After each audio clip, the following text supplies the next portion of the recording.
Roman dodecahedrons. Across Europe, archaeologists have found more than 100 strange Roman objects made of bronze. They are hollow, 12-sided, covered in circular holes, and topped with little knobs on each corner. They are beautifully made, clearly important, and still deeply confusing. No one knows what they were for. There are no surviving Roman texts that explain them, no clear pictures of people using them, and no agreement on whether they were tools, ritual objects, status symbols, or something else entirely. That is what makes them so unsettling. They aren't crude little scraps from the edge of history. They are carefully crafted things from one of the most documented empires on Earth. And yet, archaeologists still cannot tell you what they actually did. Göbekli Tepe. In southeastern Turkey, archaeologists uncovered a place that forced people to rethink the order of human history. Göbekli Tepe was built in the 10th and 9th millennia BCE by hunter-gatherers, and it contains huge communal enclosures with massive T-shaped limestone pillars, some more than 5.5 meters tall. Many of the pillars show abstract human forms and reliefs of wild animals. The problem is not that the site exists, the problem is when it exists. For a long time, the usual story was that farming came first, then large settled communities, then monumental religion and architecture. But Göbekli Tepe appeared far too early and on a massive scale. UNESCO says the structures were probably used for rituals and social events, but even then, the full meaning of the place remains debated. In other words, one of the oldest monumental sites on Earth still sits there, forcing archaeologists to admit that the old timeline was too simple. Rouge El Hiri. In the Golan Heights stands one of the strangest stone monuments in the ancient world. Rouge El Hiri is made of concentric circles of basalt stone surrounding a central cairn, and for decades archaeologists argued over what it was supposed to be. Some thought it was funerary, others thought it was ceremonial. Others tried to read it as an astronomical site. The disturbing part is that even after all that work, the monument still refuses to explain itself clearly. A 2026 reassessment described it as one of the most enigmatic archaeological monuments in the southern Levant and showed that it is not even alone. Researchers identified 28 other large circular stone structures in the surrounding landscape, with more than 30 previously undocumented examples noted within a 25-kilometer radius. That means the weirdest part may not be one giant stone circle. It may be that this whole region once followed a building tradition that modern archaeology barely understood until very recently. The Nazca Lines. In Peru, giant lines and figures were scratched into the desert between 500 BCE and 500 CE. Some are simple straight lines stretching across the plain. Others are animals, plants, and imaginary beings. UNESCO calls them among archaeology's greatest enigmas because of their quantity, nature, size, and continuity. That is not dramatic wording, it's the official description.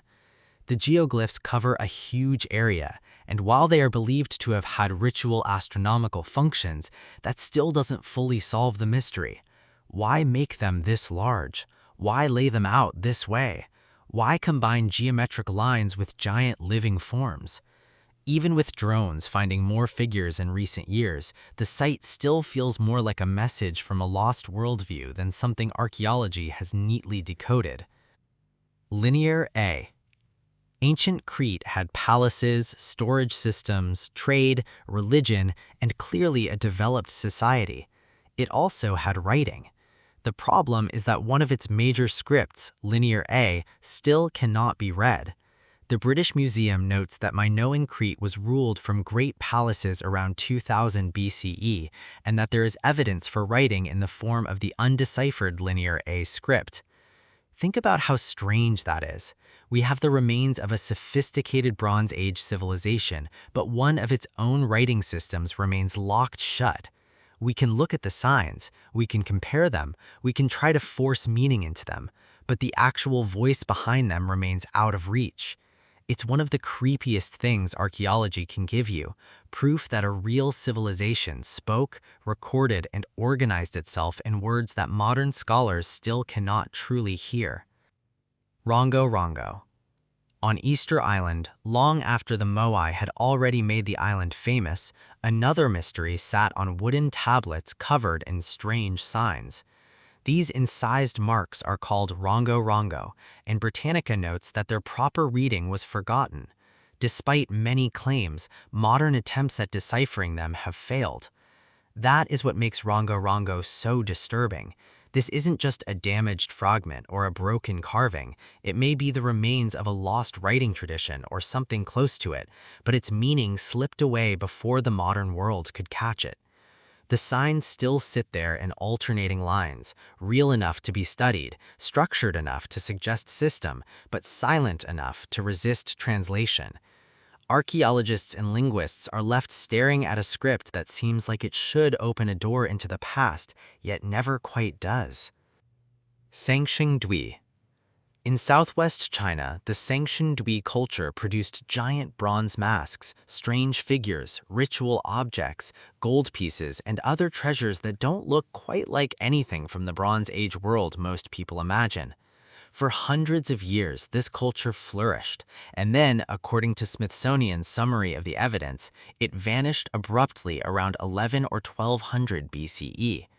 More recently, archaeologists uncovered a trove of around 13,000 artifacts from 6 sacrificial pits, including bronze wares, jade objects, gold artifacts, and bizarre hybrid forms. The finds help, but they don't remove the eerie feeling around the site. The masks look alien, the scale of the sacrificial pits feels extreme, and the civilization itself still seems to step into history in a blaze of ritual brilliance and then recede again before anyone can fully explain what happened to it. Scotland's carved stone balls. Over 400 carved stone balls have been found, mainly in Scotland.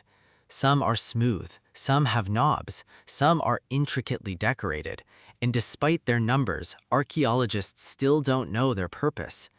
The Ashmolean notes that few show signs of use and they haven't been found in contexts that suggest a specific practical function. That matters because it rules out the easy answer. If these had been common tools or weapons, you'd expect wear, damage, or repeated patterns of use. Instead, they sit in that uncomfortable category of objects that seem deliberate, meaningful, and socially important, but not functionally obvious. Scholars often lean towards symbolic or prestige interpretations, but that still leaves the core mystery intact. Hundreds of carefully made stone objects survived from Neolithic Scotland, and modern archaeology still cannot confidently tell you why people made them.